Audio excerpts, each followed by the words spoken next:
வணக்கம். இன்னைக்கு தை அமாவாசை முன்னிட்டு பெங்களூரை சேர்ந்த பிரியா அப்படிங்கிறவங்க நமக்கு மாசம் மாசம் அமாவாசைக்கு நமக்காக உணவுக்காக ஒரு சின்ன அமௌண்ட் அங்கிருந்து பெங்களூர்ல இருந்து போட்டுட்டு இருக்காங்க. அவங்க உதவி புரிகிற திரு பிரியா குடும்பத்தார் அவர்களுக்கு நமது பாசம் அறக்கட்டளை பாசம் முதியோர் இல்லம் சார்பாக நன்றிகளையும் வாழ்த்துக்களையும் தெரிவிச்சுக்கோ. உதவி புரிகிற அவங்க குடும்பம், தொழில், வாழ்க்கையில் அனைத்து செல்வம் பெற்று நீடூழி வாழ நமது பாசம் அறக்கட்டளை சார்பாக நாம இறைவன்கிட்ட ஒரு பிரார்த்தனை வச்சுக்கலாம்.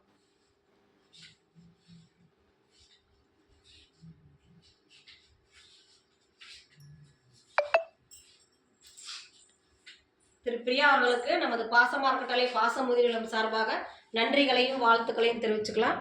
வாழ்க வளத்துடன்.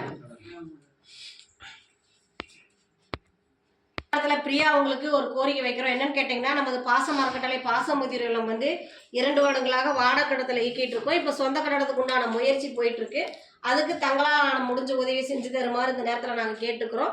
நீங்கள் மட்டும் இல்லாத நீங்கள் உறவினர்கள், நண்பர்கள், நீங்கள் ஒர்க் போனால் அந்த இடத்துல இல்லை சொந்த தொழில் செஞ்சால் வர்ற வாடிக்கையாளர்கள்கிட்ட இந்த மாதிரி ஒரு முதியோர் இல்லம் இருக்குது. அங்கே 35 நபர்கள் இருக்காங்க. அவங்களுடைய வாழ்வாதாரத்தை பெருக்கிறதுக்காக இன்னும் நிறைய பேர் கேட்கறதுனால அந்த இடத்துல இட வசதி பத்தாதனால சொந்த கட்டடமாக இடம் வாங்கி சொந்தமாக ஒரு கட்டடம் அமைக்கலான்னு நாங்கள் ஒரு முடிவுக்கு முயற்சி பண்ணியிருக்கோம்.